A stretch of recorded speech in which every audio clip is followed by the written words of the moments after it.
திருச்சிற்றம்பலம். திருவியலூர் உய்ய வந்த தேவநாயனார் அருளிய திரு உந்தியார் நாம் சிந்திச்சிட்ருக்கோம். அதில் இன்னைக்கு நாம் 8வது பாடல் பார்க்க இருக்கிறோம். சிவனோடு நாம் கூடுவதற்கான உபாயம், யோக நிலையில் சொல்லப்படுகின்ற உபாயத்தை இந்த பாடல் சொல்லுது. பாடலை காணலாம். ஆதாரத்தாலே நிராதாரத்தை சென்று மீதானத்தை செல்க உந்தி பெற, விமலர்க்கு இடம் அது என்று உந்தி பெற அப்படின்னு சொல்கின்றாங்க. இதில் ஒரு மனித உடலில் சொல்லப்படுகின்ற 6 சக்கரங்களாக உள்ள மூலாதாரம், சுவாதிஷ்டானம், மணிப்பூரகம், அநாதகம், விசுத்தி, ஆஞ்ஞை அப்படின்னு சொல்லப்படுகின்ற அந்த 6 சக்கரங்களை ஆதாரம் அப்படின்னு சொல்கின்றாங்க. ஒவ்வொரு ஆன்மாக்குள்ளேயும் இந்த மூலாதாரத்துக்குள்ளற ஒரு 3 கணல் ஒன்று இருப்பதாக நமக்கு ஔவை பாட்டி விநாயகர் அகவல்லையே சொல்லியிருக்கிறாங்க.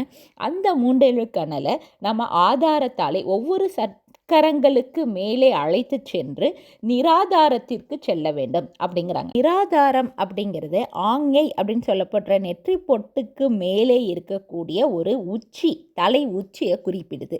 இங்கே 1000 இதழ் தாமரையில் சிவபெருமான் அம்மையோடு கூடியிருக்கிறார் அப்படின்னு சொல்கிறாங்க.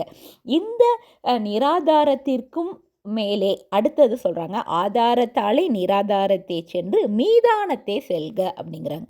மீதானத்தை அப்படிங்கிறது தலை உச்சிக்கு மேலே 12 அங்குலம் உயர்ந்த இடம், சிவபெருமான் விமலனாக வீற்றிருக்கக்கூடிய இடம் அப்படின்னு சொல்கிறாங்க.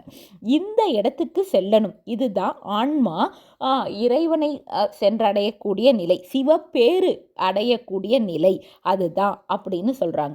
விமலர்க்கு இடம் அது என்று உந்தி பெற, நாமும் மலங்களிலிருந்து நீங்க வேண்டுமென்றால், அதான் மீண்டும் பிறவி அப்படிங்கிற ஒரு நிலை வேண்டாம், எனக்கு பிறவி வேண்டாம், நாம் இறைவனுடைய திருவடியிலேயே மகிழ்வோடு இருக்கணும் அப்படின்னு நினச்சா நாமளும் அந்த இடத்திற்கு செல்ல வேண்டும். இறைவனோடு சிவப்பேறு பெற்று 2 கலந்து நிற்க வேண்டும் அப்படிங்கிறத சொல்கிறாங்க. இதில் முதல்ல 6 ஆதாரங்களையும் இந்த யோக நெறியில் ஒவ்வொரு ஆதாரங்களாக ஒவ்வொரு சக்கரங்களாக நம்ம கடக்கும் பொழுது மல நீக்கங்கள் நடைபெறுகிறது. மல நீக்கம் படிப்படியாக நடைபெறுது அப்படின்னு சொல்கிறாங்க. நிராதாரத்தை அடையும் பொழுது திருவருளை உணரக்கூடிய அந்த பக்குவம் ஏற்படுது அப்படின்னும், மீதானத்தை அந்த ஆன்மாவின் கணல் சென்று அடையும் பொழுது சிவப்பேறு உண்டாகுது அப்படின்னு சொல்கிறாங்க. இது அனைத்தையுமே ஒரு அன்பு அப்படிங்கிற உணர்வோல இறைவனை நாம் பற்றும் பொழுது பெற வேண்டுமே தவிர்த்து, நான் இந்த ஒரு திறத்தின் வழியாக நான் இறைவனை அடைந்துவிட முடியுங்கிற அந்த ஒரு தன்முனைப்போடு நம்ம முயற்சிக்கும் பொழுது நமக்கு இது சித்திக்காது அப்படிங்கிறத நம்ம புரிஞ்சுக்கணும். தவ நெறியில் இறைவனை ஒழுகி அவரை அன்பு செலுத்தும் பொழுது நாம் அறியாமலேயே இந்த நிகழ்ச்சியை இறைவன் நமக்கு நிகழ்த்தி வைப்பான். தலைவன் அவன் அப்படிங்கிறத நம்ம எப்பொழுதுமே மறந்துவிடக்கூடாது.